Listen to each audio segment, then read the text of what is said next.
Hello. Course കഴിഞ്ഞിരിക്കുകയാണ്. അതെ. എന്താ തോന്നുന്നത്? ഇപ്പോ എല്ലാം കഴിഞ്ഞ് എപ്പിസോഡൊക്കെ കണ്ടിരുന്നു. എപ്പിസോഡ്സ് കണ്ടു, റിയാക്ഷൻസ് കണ്ടു, എല്ലാവരുടെയും വിന്നർ ആയതിന്റെ റിയാക്ഷൻസ് കണ്ടു, എല്ലാവരുടെയും സന്തോഷങ്ങൾ കണ്ടു, സങ്കടങ്ങൾ കണ്ടു. ഒരു മഴ പെയ്ത് തോർന്ന പോലത്തെ ഒരു അന്തരീക്ഷം അങ്ങനെ തോന്നി. ഇപ്പൊ ഒരു അനുമോള് കപ്പടിച്ചു. എങ്ങനത്തെ ഫീൽ എങ്ങനെയുണ്ട്? ഒരു സിസ്റ്റർ കപ്പടിച്ചതിന്റെ ഒരു ഫീൽ ആണോ, അതോ ഒരു എതിരാളി കപ്പടിച്ചത് അങ്ങനത്തെ? എതിരാളി എന്നുള്ളതൊക്കെ ഗെയിമിന്റെ ഉള്ളിലായിരുന്നല്ലോ എതിരാളി ആയിട്ടുണ്ടായിരുന്നേ. റീ എൻട്രിയുടെ സമയം അവർ എതിരാളികളല്ലല്ലോ. ഔട്ടായ കോ കണ്ടസ്റ്റൻസ് ആയ ഞങ്ങൾ അവർക്ക് വേണ്ടി സപ്പോർട്ട് ചെയ്തു. സപ്പോർട്ട് വേണ്ട സമയത്ത് അതും കൊടുത്തു. അത് ആര് ജയിക്കും എന്നൊന്നും അറിഞ്ഞുകൊണ്ടൊന്നും അല്ല ആ സമയത്ത് ചെയ്തിരുന്നേ. മെന്റലി ഡൗൺ ആവാതെ നോക്കി. അതിനകത്ത് ആൾ ജയിച്ചപ്പോഴത്തേക്കും ഒരു സന്തോഷം തോന്നി. കാരണം വളഞ്ഞിട്ടുള്ള ആക്രമണമായിരുന്നു, നിങ്ങളും കണ്ടു കാണും. അത് പക്ഷേ ആൾക്ക് ഉപകാരപ്പെട്ടു. അതും ഉപകാരപ്പെട്ടു. അത് കുറേയൊക്കെ വോട്ടായിട്ട് തന്നെ മാറിയിട്ടുണ്ടെന്ന് തന്നെ വിശ്വസിക്കുന്നു ആ ഒരു ആക്രമണം പോലും. ഇപ്പൊ അതിനകത്ത് റീ എൻട്രി വന്ന സമയത്ത് എല്ലാരും അനുമോളെ ഭയങ്കര ടാർഗറ്റ് ചെയ്തിട്ട് ട്രിഗർ ചെയ്യുന്നത് പോലെ ഒരു പൊട്ടിത്തെറിക്ക് ഒരു ചാൻസ് ഉള്ള പോലെയാണ് എല്ലാവരും ടാർഗറ്റ് ചെയ്തുകൊണ്ടിരുന്നത്. പക്ഷെ ഈ ഫുഡ് കഴിക്കുന്ന സമയത്തൊക്കെ പുറത്ത് ഞങ്ങൾ കണ്ടായിരുന്നു ലക്ഷ്മിയും അനുമോളും തമ്മിൽ ഇരുന്നിട്ടുള്ള കോൺവെർസേഷൻ ഒക്കെ. ഭയങ്കര സപ്പോർട്ടാണ് അനുമോൾക്ക് ലക്ഷ്മി കൊടുത്തിരിക്കുന്നത്. അതിനകത്ത് വീഡിയോ കാണുമ്പോൾ തന്നെ അനുമോൾ കരയുന്നുണ്ടായിരുന്നു, ഫുഡ് കഴിക്കുന്നില്ല എന്ന് പറയുന്നത്. പക്ഷെ ലക്ഷ്മി കൊടുത്ത ഒരു സപ്പോർട്ടിന് മേലില് എനിക്ക് തോന്നുന്നു ആ അറിയേണ്ടി വന്നപ്പോഴും ഒരു അനുമോൾ പിടിച്ചു നിൽക്കുന്ന പോലെ തോന്നി. എന്തുകൊണ്ടാണ് ലക്ഷ്മി അത്രയും സപ്പോർട്ട് കൊടുക്കാനുള്ള കാരണം? എല്ലാവർക്കും ഒരു മെന്റൽ സ്ട്രെങ്ത് ഉണ്ടാവും, ഒരു ബ്രേക്കിംഗ് പോയിന്റും ഉണ്ടാവും. അനുമോൾ എന്ന് പറഞ്ഞാൽ നല്ല സ്ട്രോങ് ആയിട്ടുള്ള ഒരു കുട്ടിയാണ്. ഒരു സാധാരണ പെൺകുട്ടി തന്നെയാണ്. കരയും ചിരിക്കും. അവൾ ഭയങ്കര എക്സ്പ്രസീവ് ആണ്. എന്നെ പോലൊന്നും അല്ല, പെട്ടെന്ന് എക്സ്പ്രസീവ്. അവൾക്ക് സന്തോഷം വന്നാൽ അവൾ കരയും, വാതൊരാതെ സംസാരിക്കും. കരച്ചിൽ വന്നാൽ അവൾ കരയും, സന്തോഷം വന്നാൽ ചിരിക്കും. അങ്ങനത്തെ ഒരാൾ അവിടെ വന്ന് ഇത്രയും പേരുടെയും കൂടെ കൂട്ടമായിട്ടുള്ള ആക്രമണം എത്ര പറഞ്ഞിട്ട് അവൾ ആണയിട്ട് പറഞ്ഞിട്ട് വിശ്വസിക്കാതെ ചെയ്യുമ്പോൾ അത് ശരിക്കും ഒരു കണ്ടസ്റ്റന്റ് എന്നുള്ള രീതിയിൽ അകത്തോട്ട് വിട്ടത് മോട്ടിവേറ്റ് ചെയ്യാൻ. നടക്കുന്നത് ഡീമോട്ടിവേഷൻ എന്നും പറഞ്ഞാൽ പോരാ, അതൊരു ചെറിയ വാക്കായി പോവും. അതിൻ്റെ അപ്പുറമായിട്ട് ഒരാളെ തകർക്കാനായിട്ട് ഒത്തിരി ശ്രമം ഇങ്ങനെ നടന്നുകൊണ്ടിരിക്കുന്നത് കണ്ടു. ഇപ്പോൾ ഫുഡൊക്കെ വന്നപ്പോൾ അതൊന്ന് പുറത്തുനിന്ന് വന്ന ഫുഡായിരുന്നു. ഈ ഇവളോട് വഴക്കുണ്ടാക്കുന്ന കണ്ടസ്റ്റൻസിന് പോലും ആ ദിവസങ്ങളിൽ അന്ന് ഒരു 10-25 പേരുള്ളിലുണ്ടായിരുന്നു. അവർക്കും ഫുഡ് ഉണ്ടാക്കി കൊടുത്തത് അനുമോള് തന്നെയായിരുന്നു. അനുമോള് കൊടുത്ത അതേ ഫുഡ് കഴിച്ച് അതേ എനർജി വെച്ചിട്ടാണ് അവളോട് തന്നെ അവൾ വഴക്കുണ്ടാക്കിക്കൊണ്ടിരുന്നത്. അപ്പൊ ഇതെല്ലാം കൂടെ കണ്ടു കഴിയുമ്പോഴത്തേക്കും അത്രയും ദിവസം നിന്ന് നോക്കിയേ അനുമോള് ശരിക്കും കരയുന്നതാണോ അല്ലാതെ കരയുന്നതാണോ എന്നൊന്നും എനിക്ക് അറിയത്തില്ല. ഞാൻ അകത്തുള്ളപ്പം പുറത്തുനിന്ന് അങ്ങോട്ട് കയറിയപ്പോഴത്തേക്കും അതൊരു ഇൻജസ്റ്റിസ് ആയിട്ട് എനിക്ക് തോന്നിയ ഒരാളോട് മാത്രം അങ്ങനെ ഒരിക്കലും ചെയ്യാൻ പാടില്ല. എന്തോ ആയിക്കോട്ടെ, അതിന് മുന്നേ ഉള്ള ഗെയിമും കാര്യങ്ങളും എനിക്ക് നോമിനേഷനിലും കാര്യങ്ങളും അനുമോളെ കുറിച്ച് ഉണ്ടായിരുന്ന നേരത്തെയുള്ള ധാരണകളും ഒക്കെ ഞാൻ പറഞ്ഞിട്ടുണ്ട്, വൃത്തിയായിട്ട് പറഞ്ഞിട്ടുണ്ട്. ഇത് അനുമോള് കപ്പടിക്കാനോ എന്ന് വെച്ചിട്ടോ അല്ലെങ്കിൽ എൻ്റെ ഇമേജിന് വേണ്ടിയിട്ടോ ഒന്നുമല്ല. ഞാനെന്നുള്ളൊരു വ്യക്തിക്ക് അവിടെ ഒരു ശരികേട് തോന്നി. ഞാൻ മുന്നേയും പറഞ്ഞു, ഒരു ശരികേട് തന്നെ തോന്നി. So I had to raise my.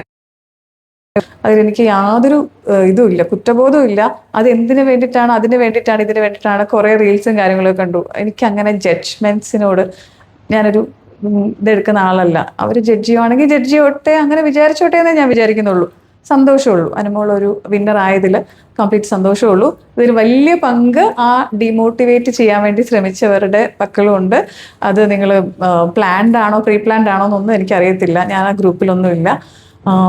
എന്തായാലും അത് നന്മയെ ഉണ്ടാക്കിയിട്ടുള്ളൂ ബാക്കിയുള്ളവർക്ക്. അതേപോലെ കപ്പടിച്ച സമയത്ത് ഇപ്പൊ നമ്മളെല്ലാ കോൺടെസ്റ്റൻസിനൊക്കെ കാണിക്കല്ലോ, ക്യാമറ കാണിക്കുന്ന സമയത്ത് ആരുടെ മുഖത്തും ഒരു ചിരിയോ അങ്ങനത്തെ ഒന്നും ഇല്ല. പക്ഷെ ലക്ഷ്മി ആണെങ്കിലും മസ്താനി ആണെങ്കിലും ഒക്കെ ഭയങ്കര ഹാപ്പി ആയിട്ട് ഒരു എന്തൊരു സഹോദരി കപ്പടിച്ചൊരു ഫീലാണ് നിന്നത്.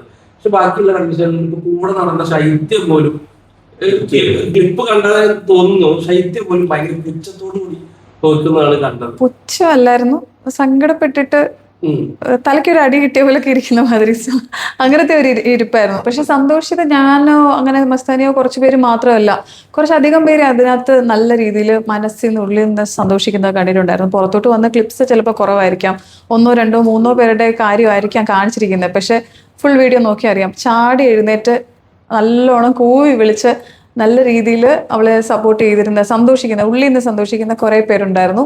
അത് കാണാതെ പോരുത്. എഡിറ്റ് ചെയ്തത് മാത്രം കാണരുത്. PR വർക്കിന്റെ എഡിറ്റ്സ് മാത്രമല്ല, PR വർക്ക് ഇപ്പോഴും നടക്കുന്നുണ്ട്, അല്ലാതെ ഉള്ളതും കൂടെ കാണണം. സന്തോഷിക്കുന്ന ഒത്തിരി പേരുണ്ടായിരുന്നു. അവർ ജെനുവൻലി ഹാപ്പിയാണ്. ഹാപ്പി അല്ലാത്തവരുടെ മേ ബി ഒരു 1 മിനിറ്റോ 2 മിനിറ്റോ കഴിഞ്ഞപ്പോൾ ബാക്ക് ടു റിയാലിറ്റി വന്നിട്ട് നിങ്ങൾ അവരൊക്കെ സ്റ്റേജിൽ കയറി കഴിഞ്ഞിട്ടുള്ളൊരു പെർഫോമൻസും കൂടെ കാണും എന്ന് വിചാരിക്കുന്നു.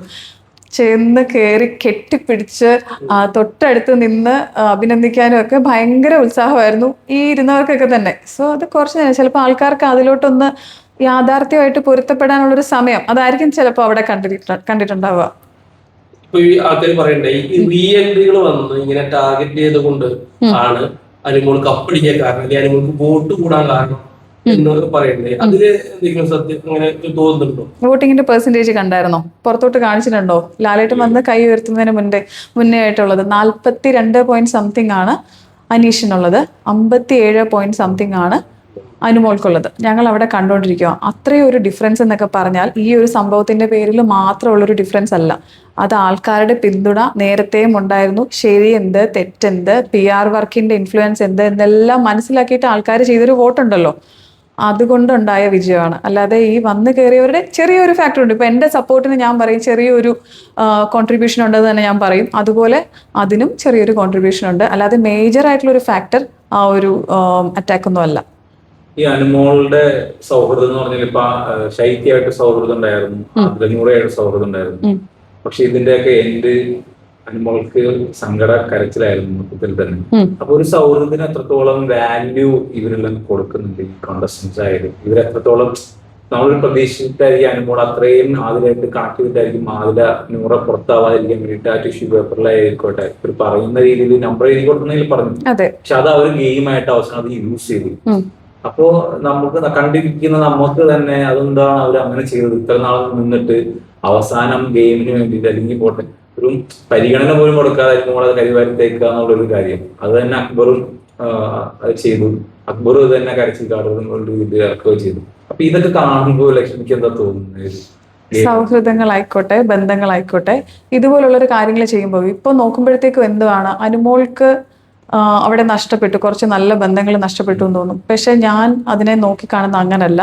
അവർക്ക് അനുമോളെ പോലൊരു നല്ല വ്യക്തിയെയാണ് അവിടെ നഷ്ടപ്പെട്ടത്. അത്രയും മനസ്സറിഞ്ഞ് ആത്മാർത്ഥമായിട്ട് സ്നേഹിച്ചുകൊണ്ടിരുന്ന ഒരാളെ അവരെ നഷ്ടപ്പെടുത്തി. അവർക്കാണ് നഷ്ടം. അനുമോൾക്ക് യാതൊന്നും നഷ്ടപ്പെട്ടിട്ടില്ല.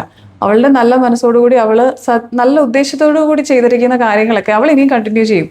നല്ല ആൾക്കാർ ഇനിയും അവളുടെ ചുറ്റും ഉണ്ടാവും. അവൾക്ക് യാതൊരു രീതിയിലുള്ള ബുദ്ധിമുട്ടും ഇതുകൊണ്ട് ഉണ്ടായിട്ടുണ്ടെന്ന് എനിക്ക് തോന്നുന്നില്ല.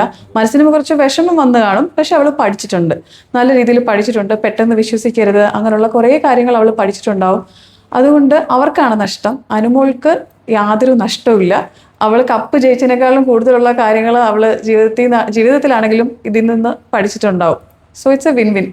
ഇപ്പൊ ഈ വിന്നറായി കഴിഞ്ഞ ശേഷവും ഈ അനുമോൾക്കെതിരെ നടത്തിക്കൊണ്ടിരിക്കുന്ന അലിഗേഷൻസ് ഉണ്ട്. ഈ ഷെയ്ക്ക് ആയാലും ബിന്നി ആയാലും അവർ പബ്ലിക്കായിട്ട് തന്നെ പറയുന്നുണ്ട് PR വർക്കിന്റെ ബലം കൊണ്ടാണെന്നുള്ള ഇതിൽ. പക്ഷെ നമ്മൾ എടുത്ത് നോക്കുകയാണെങ്കിൽ പുറത്തിറങ്ങിയ എല്ലാ തരത്തിലുള്ള ആളുകൾക്കും ശകലം പോലും PR വർക്ക് ഉണ്ടെന്നാണ് ജനങ്ങൾ വിശ്വസിക്കുന്ന ഒരു കാര്യം. ഈ PR വർക്ക് ഈ ബിഗ് ബോസിന്റെ ഒരു ഘടകമായി മാറി എന്ന് വേണമെങ്കിൽ പറയാം. അപ്പോ ഇവരൊന്നും PR വർക്ക് ചെയ്യാതെ അനുമോൾ മാത്രം PR വർക്ക് ചെയ്യുന്നു എന്ന് പറയുന്നതിൽ എന്തടിസ്ഥാനമാണ് തോന്നുന്നത്? എനിക്ക് തോന്നുന്നു ചിലര് PR വർക്ക് എടുത്തത് അവർക്ക് അഫോർഡ് ചെയ്യാൻ പറ്റുന്നതിനേക്കാളും കൂടുതൽ PR വർക്ക് എടുത്തിട്ടുണ്ടായിരുന്നു. പക്ഷെ അതിനനുസരിച്ചുള്ള കോൺട്രിബ്യൂഷൻ ഹൗസിനുള്ളിൽ കയറിയിട്ട് അവരുടെ സൈഡിൽ നിന്ന് ഉണ്ടായിട്ടുമില്ല. അപ്പം കയ്യിലുള്ള പൈസ പോവുകയും ചെയ്തു. പുറത്തിറങ്ങി കഴിയുമ്പോഴത്തേക്കുള്ള നെഗറ്റിവിറ്റി അത് വേറെ, ഉണ്ടായിരുന്ന ഇമേജും കൂടെ പോയിട്ട് ഇറങ്ങുന്നത്. എന്നെ ഒന്നും ഇപ്പൊ കയറുമ്പോൾ ആർക്കും അറിയത്തില്ല. എനിക്കപ്പം നെഗറ്റീവ് വന്നാലും പ്രശ്നമില്ല. പക്ഷെ ഇവരൊക്കെ കുറച്ച് ലൈം ലൈറ്റിൽ നിൽക്കുന്നവരാ. നെഗറ്റിവിറ്റി വന്നു കഴിയുമ്പോൾ പിന്നെയും കരിയറിനെ ബാധിക്കും. വിഷമം, ഫ്രസ്ട്രേഷൻ മനുഷ്യരല്ലേ, എന്തായാലും കാണും. ഗെയിം കഴിഞ്ഞാലും ഒക്കെ അത് പിന്നെയും പറഞ്ഞുകൊണ്ടിരിക്കും. ഇന്നും കണ്ടു, റീൽസൊക്കെ കണ്ടു എല്ലാവരുടെയും. വിഷമം തീർക്കുമായിരിക്കാം നെഗറ്റീവ്, അല്ലെങ്കിൽ ചിലപ്പോൾ ആ നെഗറ്റിവിറ്റി ആണെങ്കിലും വ്യൂവേഴ്സ് കാണുന്നുണ്ട്, കുറച്ച് പേര് നോക്കുന്നുണ്ട് എന്നുള്ളത് വെച്ചിട്ട് അവർ ചിലപ്പോൾ അത് പിന്നെയും മോണിറ്റൈസ് ചെയ്യാനായിരിക്കാം ശ്രമിക്കുന്നത്. എന്താണെന്നറിയില്ല. കുറച്ച് നാളും കൂടെ ഓടും തോന്നുന്നു. ഇതേ ടോപ്പിക്സ് ഒക്കെ കുറച്ച് നാളും കൂടെ ഓടും എന്നാ തോന്നുന്നു. ഷെയ്ക്കായാലും ബിന്നിയായാലും ബിൻസി ആയാലും നേരെ റീ എൻട്രി ചെയ്ത് കഴിഞ്ഞ ശേഷം അനുമോളിനെ അവർക്ക് കൂടുതലായിട്ട് അറ്റാക്ക് ചെയ്തുകൊണ്ടിരുന്നു. ആളുടെ PR വർക്ക്, ആളുടെ കരച്ചിൽ കാർഡ്, ആളെ ടാർഗറ്റ് ചെയ്യുന്ന രീതിയിൽ മാത്രം ഒരു സ്ക്രീൻ പ്രസൻസ് ഉണ്ടാക്കുകയാണ് അത് ചെയ്തത്. അല്ലെങ്കിൽ അനുമോൾക്ക് എങ്ങനെയെങ്കിലും അനുമോളുടെ ഒറിജിനൽ ഫേസ് അല്ലെങ്കിൽ ഇങ്ങനെയൊക്കെയാണെന്ന് തെളിയിക്കാൻ വേണ്ടിയിട്ട് ചെയ്ത് കൂട്ടിയതുപോലെ അവിടെ കാണിച്ചു കൂട്ടിയതാണെന്നാണ് ലക്ഷ്മി വരുന്നത്. PR-ന്റെ അലിഗേഷൻസ് ആദ്യം വരുന്നത് ഞാൻ ഹൗസിനുള്ളിൽ ഉള്ളപ്പോൾ തന്നെ ഉണ്ട്. മോർണിംഗ് ടാസ്ക് ആയിട്ട് വന്നിട്ടുണ്ട്. അപ്പോൾ പോലും ഓരോരുത്തരും ഇങ്ങനെ പേരെടുത്ത് ഇന്ന ആൾക്കുണ്ട് എന്ന് പറയുമ്പോൾ അനുമോളുടെ പേരും എമൗണ്ടും ഒക്കെ പറയുമ്പോഴും ആ പറയുന്നവർക്കും ഉണ്ടെന്ന് അറിഞ്ഞിട്ടും അനുമോൾ തിരിച്ചൊരക്ഷരം മിണ്ടിയിട്ടില്ല. ആ ഒരു ക്വാളിറ്റി അനുമോൾ കീപ്പ് ചെയ്തിട്ടുണ്ട്. അത് കീപ്പ് ചെയ്യും എന്നും ഈ അറ്റാക്ക് ചെയ്തവർക്ക് അറിയാം. അതുകൊണ്ടായിരിക്കാം വീണ്ടും ഒരാളുടെ അടുത്ത് മാത്രം ആ പിയർ അറ്റാക്ക്. അല്ലെങ്കിൽ ഇവരൊക്കെ ഇത്രയും സോഷ്യൽ മീഡിയ എല്ലാം യൂസ് ചെയ്യുന്നതാണ്, കണ്ടു കഴിഞ്ഞാൽ മനസ്സിലാവും അനുമോൾക്ക് മാത്രമല്ല പിയർ അവർക്കുള്ള. അവിടെ ഏറ്റവും നിഷ്കളങ്കനാണ് എന്ന് നമ്മൾ വിചാരിക്കുന്ന ആൾക്ക് തന്നെ നല്ല ഹൈ പെയ്ഡ് PR ഉണ്ട്. ഓക്കെ, അത് അരിയാഹാരം കഴിക്കുന്ന ആർക്കാണെങ്കിലും മനസ്സിലാവും. പക്ഷെ അനുമോൾ അത് തിരിച്ച് പ്രയോഗിച്ചിട്ടില്ല. ആ സെയിം സാധനം തിരിച്ച് വേണമെങ്കിൽ പറയായിരുന്നു, എമൗണ്ടോ ഇന്ന ആളോ എന്നൊക്കെ ചോദിച്ചിട്ട്. കാരണം ലോകമായിട്ട് പുറം ലോകമായിട്ട് ബന്ധമില്ല. അപ്പോൾ പുറം ലോകത്ത് എന്താ നടക്കുന്നതെന്നുള്ളത് തെറ്റിദ്ധരിപ്പിക്കാൻ ഏറ്റവും കൂടുതൽ പറ്റുന്ന റീ എൻട്രി സമയത്താണ്.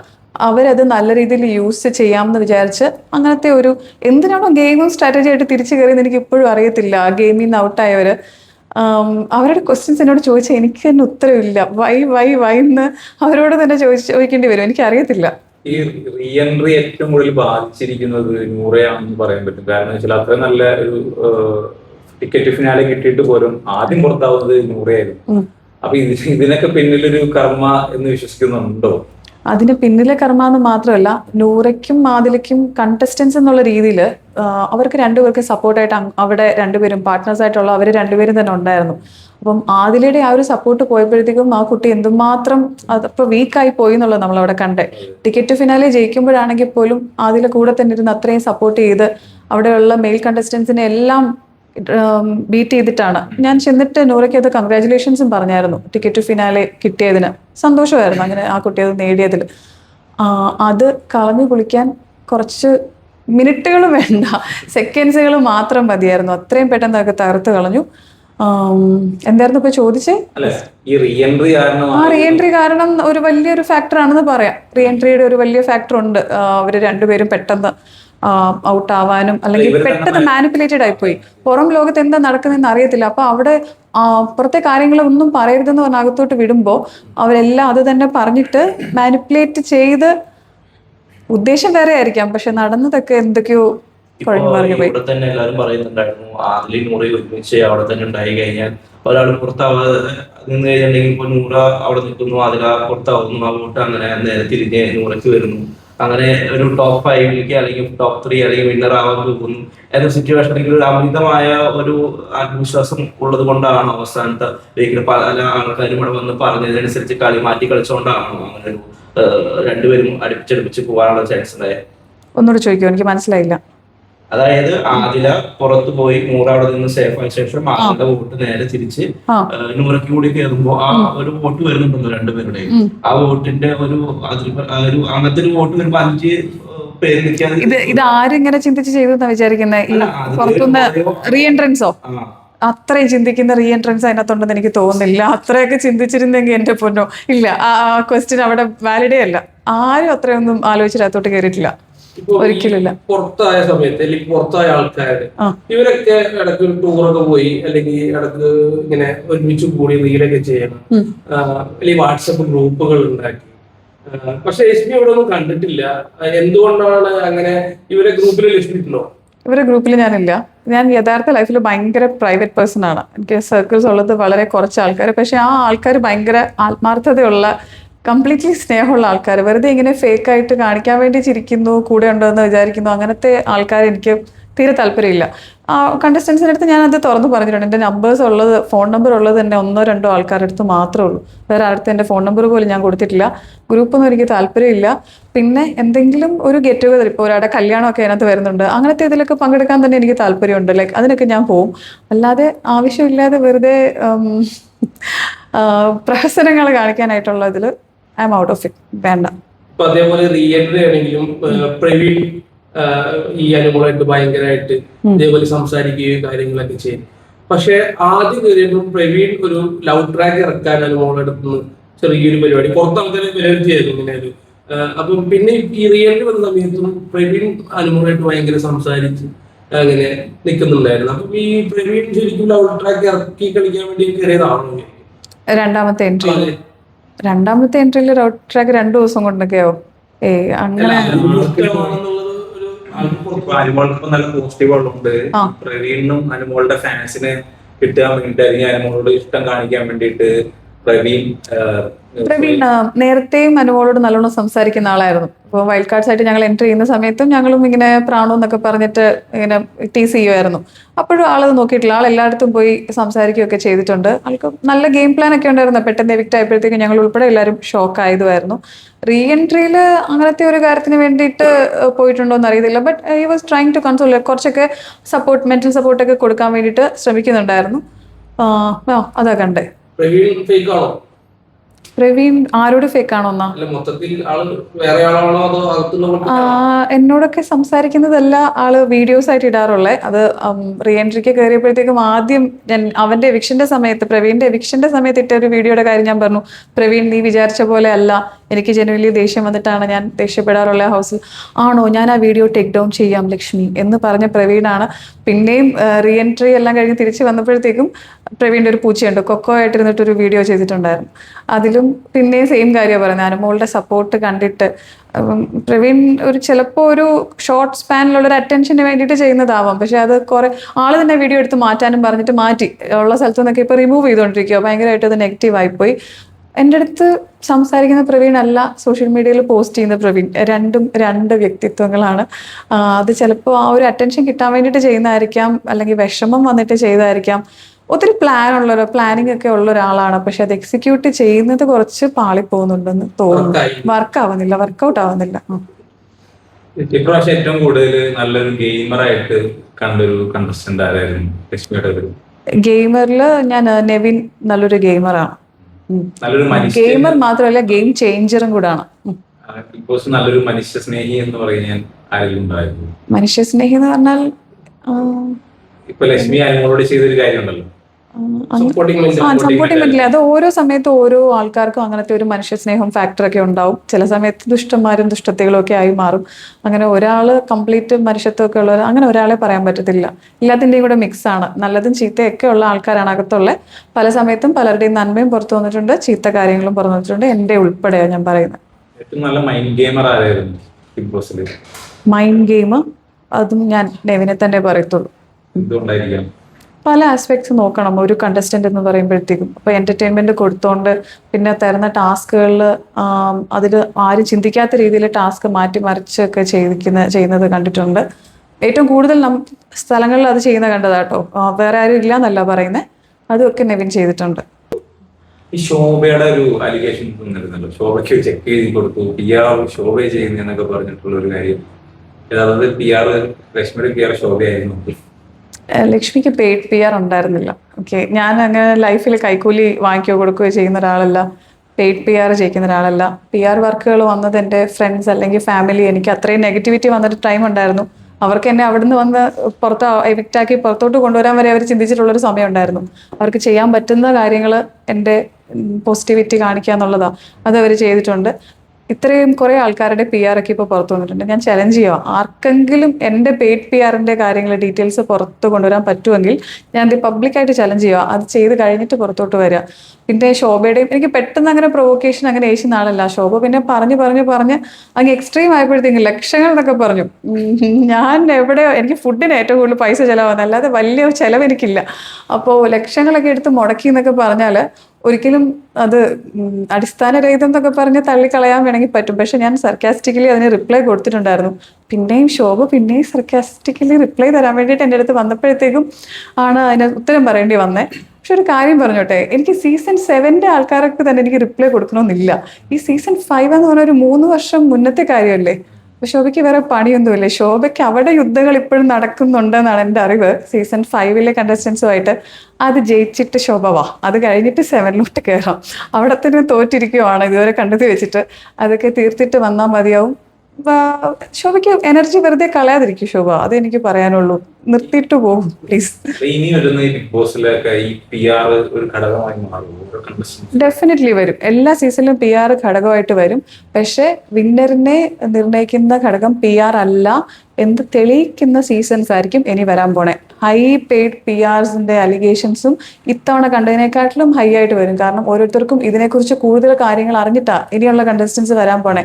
അപ്പോൾ കണ്ടന്റ് കൊടുക്കാനുള്ള മത്സരങ്ങളും അല്ലെങ്കിൽ നല്ല ഗെയിമേഴ്സ് ആവാനുള്ള മത്സരങ്ങളും എല്ലാം ടൈറ്റ് ആവുക. അങ്ങനെ നോക്കുമ്പോഴത്തേക്കും ഈ സീസണിൽ PR നെഗറ്റീവായിട്ട് ബാധിച്ചു എന്ന് നിങ്ങൾക്കൊക്കെ തോന്നിയാലും കുഴപ്പമില്ല. വരുന്ന സീസണിലെ കണ്ടസ്റ്റൻസിന്റെ ക്വാളിറ്റി ഇതിനനുസരിച്ച് മെച്ചപ്പെടാൻ പോവാം. PR എന്നുള്ളൊരു അലിഗേഷൻസും അതിന്റെ തർക്കങ്ങളും ഒക്കെ കൊണ്ട് തന്നെ കാരണം. ബിഗ് ബോസ് പോയ ശേഷം ലക്ഷ്മി എന്ന് പറഞ്ഞ വ്യക്തിക്ക് ഉണ്ടായ മാറ്റങ്ങൾ എന്തൊക്കെയാണ്, ഫിസിക്കലി ആയാലും മെന്റലി ആയാലും? ഞാൻ ചിരിക്കാൻ തുടങ്ങി. കുറച്ചുകൂടെ ഹാപ്പിയാണ്. കുറച്ചുകൂടെ അല്ല, നല്ല ഹാപ്പിയാണ്. അവിടുന്ന് എനിക്ക് കിട്ടിയത്, ഞാൻ 50 ദിവസം അതിനകത്തുണ്ടായിരുന്നേ, അതിൽ കംപ്ലീറ്റ്ലി ഹാപ്പിയാണ്. ഒരു ആൾക്കാരെന്നെ തിരിച്ചറിയുക, അങ്ങനത്തെ ഒരു കാര്യം. റീഎൻട്രിയിലും ഉണ്ട് കേട്ടോ, നല്ല വ്യത്യാസമുണ്ട്. ആദ്യമൊക്കെ തിരിച്ചറിയുന്നു എന്നുള്ളതല്ലാതെ ഇപ്പം പെട്ടെന്ന് ആൾക്കാർ ഓടി അടുത്തോട്ട് വരുന്നുണ്ട്. അത്രയും സ്നേഹപ്രകടനം കുറച്ചുകൂടെ കൂടിയിട്ടുണ്ട്. ആ ഒരു കാര്യം വലിയൊരു പോസിറ്റീവാണ്. പിന്നെ എൻ്റെ സ്വഭാവത്തിൽ എടുത്തുചാട്ടം, പെട്ടെന്ന് ദേഷ്യം വരിക, അങ്ങനത്തെ കുറേ നെഗറ്റീവ്സ് ഉണ്ടായിരുന്നു. അത് കൺട്രോൾ ചെയ്യണം എന്നുള്ളതൊക്കെ പഠിച്ചു. വേറെന്താണ്, ലൈഫിലെ എല്ലാ കാര്യങ്ങൾക്കും വാല്യൂ, ഫുഡിനൊക്കെയുള്ള വാല്യൂ, അതൊക്കെ കുറച്ചുകൂടെ കൂടുതലായിട്ട്. വലിയ മാറ്റം ഇതൊക്കെ തന്നെയാണ്. കുറേ വർഷങ്ങൾ കൊണ്ട് നമ്മൾ ജീവിതത്തിൽ ഒത്തിരി വർഷം എടുത്ത് പഠിക്കേണ്ട കാര്യങ്ങൾ അവിടെ കയറി ഒരു ഇത്രയും ദിവസങ്ങൾ കൊണ്ട് നമ്മൾ പഠിച്ചു. അതാണ് എനിക്ക് ഏറ്റവും വലിയൊരു നേട്ടമായിട്ട് തോന്നിയിരിക്കുന്നത്. ബിഗ് ബോസിൽ കയറി ആരാണെങ്കിലും അതിൻ്റെ ഏറ്റവും വലിയ പോസിറ്റീവ് സൈഡ് ഇതാ. അത് കഴിഞ്ഞിട്ടുള്ള ലൈഫ് നമ്മൾ എങ്ങനെ ബിൽഡ് ചെയ്യുന്നു, എങ്ങനെ ജീവിക്കുന്നു എന്നുള്ളത് കുറച്ച് ദിവസങ്ങൾ കൊണ്ട് തന്നെ നമുക്ക് വലിയൊരു പാഠം കിട്ടി. ലക്ഷ്മി ഫുഡിയാണ്. അതെ, അത്യാവശ്യം നന്നായിട്ട് കഴിക്കും. നെവിൻ ഈ ഫുഡൊക്കെ അടിച്ചു മാറ്റി കഴിക്കുന്നത് ഭയങ്കര ആക്ഷേപമുള്ളവരാണ്. പക്ഷെ ലക്ഷ്മി അവിടെ നല്ലോണം ഫുഡ് അടിച്ചു മാറ്റി കഴിക്കുന്നുണ്ടായിരുന്നു. അടിച്ചു മാറ്റി നല്ലതല്ല, വഴക്കുണ്ടാക്കാതെ.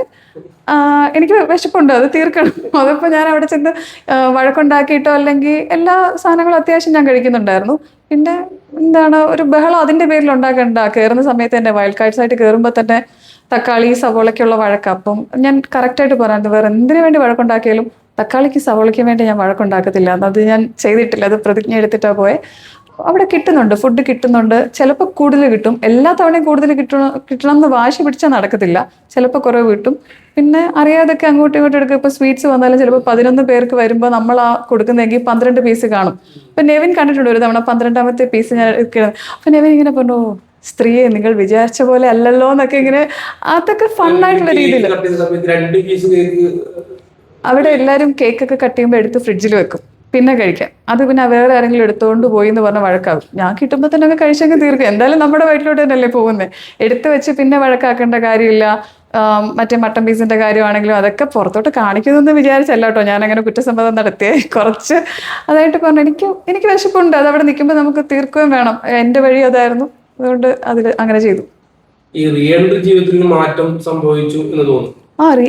ആ ഹൗസിലോട്ടുള്ള എൻട്രി, ഫസ്റ്റ് എൻട്രി ആണെങ്കിലും സെക്കൻഡ് എൻട്രി ആണെങ്കിലും, ഇനി ഏതെങ്കിലും ഒരു ബിഗ് ബോസ് ഹൗസിലോട്ട് എൻട്രി എനിക്കോ ആർക്കെങ്കിലും ഉണ്ടെങ്കിൽ അതൊക്കെ എല്ലാവരുടെയും ജീവിതം മാറ്റിമറിക്കുന്നത് തന്നെയാണ്. നമ്മൾ അകത്തോട്ട് കയറുമ്പോൾ സൂക്ഷിച്ച് കയറണം, നല്ലോണം പഠിച്ചിട്ട് കയറണം. ഞാൻ വലുതായിട്ട് പഠിച്ചിട്ടല്ല കയറിയിരുന്നത്, പക്ഷെ നല്ലോണം പഠിച്ചിട്ട് കയറണം, സൂക്ഷിച്ച് കളിക്കണം. അങ്ങനത്തെ ഒരു സ്ഥലമാണ്, നിറയെ പാഠങ്ങൾ കിട്ടുന്ന ഒരു സ്ഥലമാണ്. അഖിൽമാരാറിന്റെ കൂടെ സിനിമയിലൊക്കെ അഭിനയിച്ചാണ്. അഖിൽമാരാറ് വിളിച്ചായിരുന്നു? ഇല്ല, ഞാൻ ബിഗ് ബോസിലോട്ട് കയറുന്ന കാര്യവും ആളോട് പറഞ്ഞിട്ടില്ല. മൂവി ചെയ്തിട്ടുണ്ട്, പക്ഷെ വലിയ ക്ലോസ് അല്ല ഞങ്ങൾ. അകത്തോട്ട് വരുന്ന കാര്യവും പറഞ്ഞിട്ടില്ല. പുറത്ത് വന്നു കഴിഞ്ഞിട്ടും ഞാൻ അങ്ങനെ കോണ്ടാക്ട് ചെയ്തിട്ടുള്ള ഒരാളല്ല. ഇല്ല, പേഴ്സണലി ഞങ്ങൾ അത്ര അറിയുന്ന ആൾക്കാരല്ല. സോഷ്യൽ മീഡിയ വഴിയുള്ള ഇതും എന്നെ സപ്പോർട്ട് ചെയ്തിട്ടുണ്ടായിരുന്നു. Thank you for that. എന്നെ അകത്തുള്ള സമയത്ത് നല്ലൊരു പ്രശ്നം വന്ന സമയത്ത് വോട്ടിങ്ങിൻ്റെ കാര്യത്തിലൊക്കെ ആണെങ്കിൽ നല്ല ഇൻഫ്ലുവൻസ് ഉണ്ടായിരുന്നു. ആൾ വോട്ട് ചെയ്തു അല്ലെങ്കിൽ ആളുടെ ഫാമിലി വോട്ട് ചെയ്തു എന്നൊക്കെ പറയുന്നത്, അതിന് താങ്ക് യു. അല്ലാതെ ഞങ്ങൾ അത്ര ക്ലോസ് അല്ല, അറിയത്തില്ല. ഇനിയുള്ള പ്ലാൻസ് എന്തൊക്കെയാ? ബിഗ് ബോസ് കഴിഞ്ഞു, ഇനിയിപ്പോ ബിഗ് ബോസ് സിനിമ വരുവാണെങ്കിൽ ഇനി ചെയ്യാം എന്നുള്ളതാണ് പ്ലാൻ. നല്ല സിനിമ വരുവാണെങ്കിൽ ചെയ്യാം. അല്ലാതെ വ്ളോഗിങ് കാര്യങ്ങളൊക്കെ സ്റ്റാർട്ട് ചെയ്യണം എന്നുണ്ട്.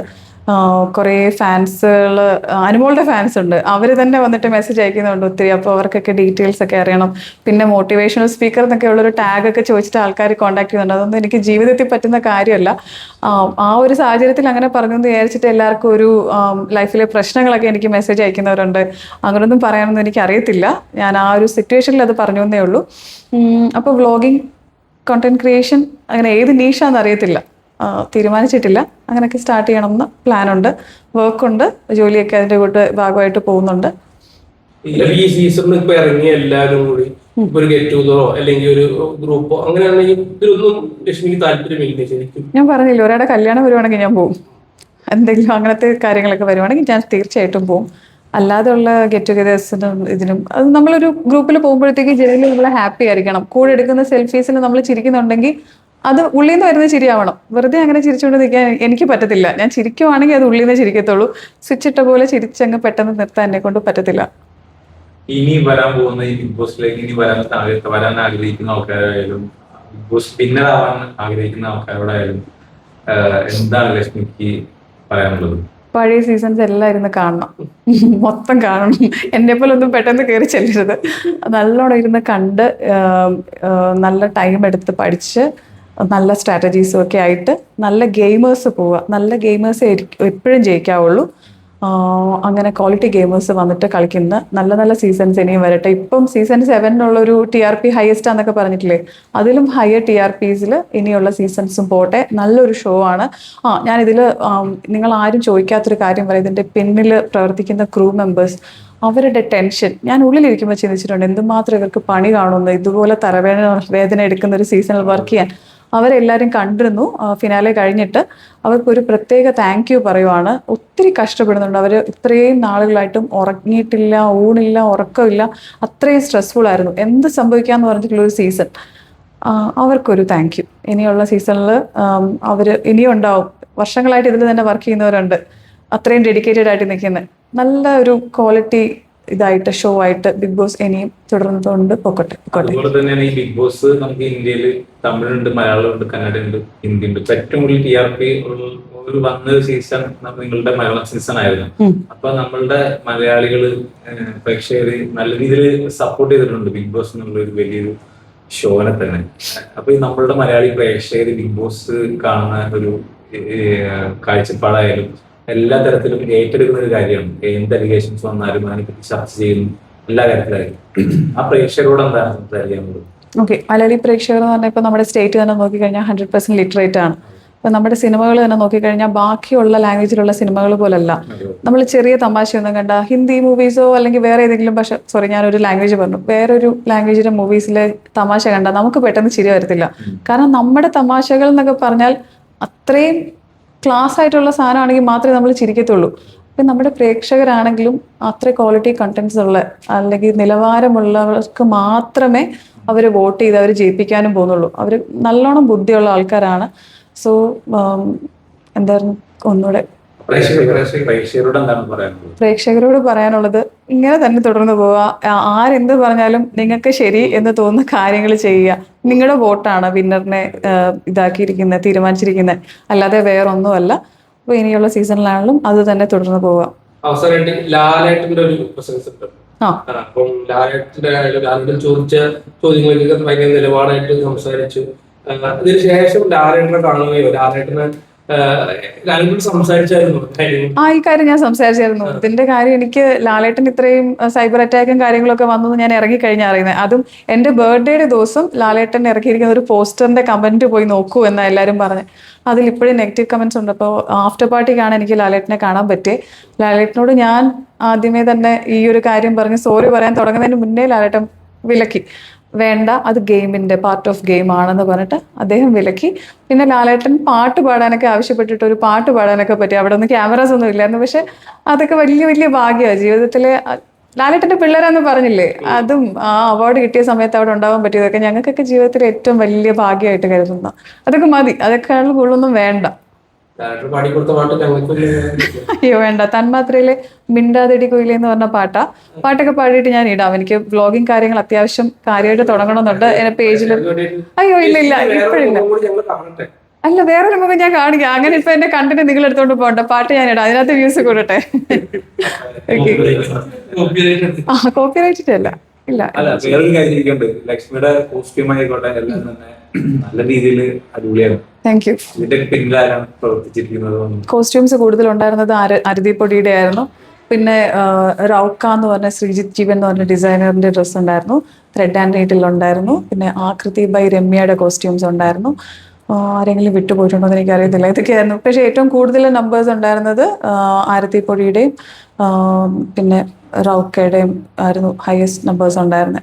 എനിക്ക് കംഫർട്ടബിൾ ആയിട്ട് ഡ്രസ്സ് ചെയ്യണമെന്ന് കുറച്ച് നിർബന്ധമുള്ള കൂട്ടത്തിലാണ്. അപ്പം അവിടെ കുറച്ച് ചൂട് കൂടുതലായിരുന്നു. അങ്ങനത്തെ ആ ഡ്രസ്സസ് കൂടുതലുണ്ടായിരുന്നത് ലൊക്കേഷൻ അവിടെ ആയതുകൊണ്ട് എല്ലാവർക്കും DM-ൽ വന്ന് ചോദിക്കുന്നുണ്ട് ആൾക്കാർ എവിടുന്നാ വാങ്ങിച്ച്, അങ്ങനെ തന്നെ പോയിട്ട് വാങ്ങിച്ചു എന്നൊക്കെ പറഞ്ഞ് മെസ്സേജസ് വരാറുണ്ട്. സന്തോഷം.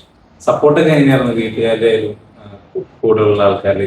എല്ലാവർക്കും ഹാപ്പിയാണ്, നല്ല ഹാപ്പിയാണ്. മോന് മാത്രം ഉണ്ടായിരുന്നുള്ളൂ എന്നെ കാണാതിരുന്നതിന്റെ ഒരു സങ്കടം ഉണ്ടായിരുന്നു. ബാക്കി എല്ലാവരും ഹാപ്പിയാണ്, നല്ല ഹാപ്പി. താങ്ക് യു എല്ലാവർക്കും. താങ്ക് യു ഇതുവരെയുള്ള സപ്പോർട്ടിനെല്ലാം താങ്ക് യു. ഓൺലൈൻ മീഡിയാസിനടുത്തും പറഞ്ഞോട്ടെ, ഞങ്ങൾ എവിടെ ഓടി വന്നാലും നിങ്ങൾ ഭയങ്കര നെഗറ്റിവിറ്റി ഒക്കെ പുറത്ത് കേൾക്കും. പക്ഷെ ഒരു സ്ഥലത്തും നമ്മൾ ഇറങ്ങുമ്പോഴും നിങ്ങൾ അവിടെ ഉണ്ട്, അടുത്ത സ്ഥലത്ത് എത്തുമ്പോഴും നിങ്ങൾ എന്താ കുമ്പിടിയാണോ അങ്ങനെ ഓടി നടക്കുന്നത്? അതും ഒരു വലിയ കഷ്ടപ്പാടുള്ള ജോലി തന്നെയാണ്. Thank you for that. ഞാൻ കാറിൽ നിന്ന് ഞാനൊന്ന് തൊഴുത് കാണിച്ചു. എയർപോർട്ടിൽ ചെന്നപ്പോൾ അവിടെ നിൽക്കുന്നു, എല്ലാ സ്ഥലത്തും ഉണ്ട്. Thank you so much.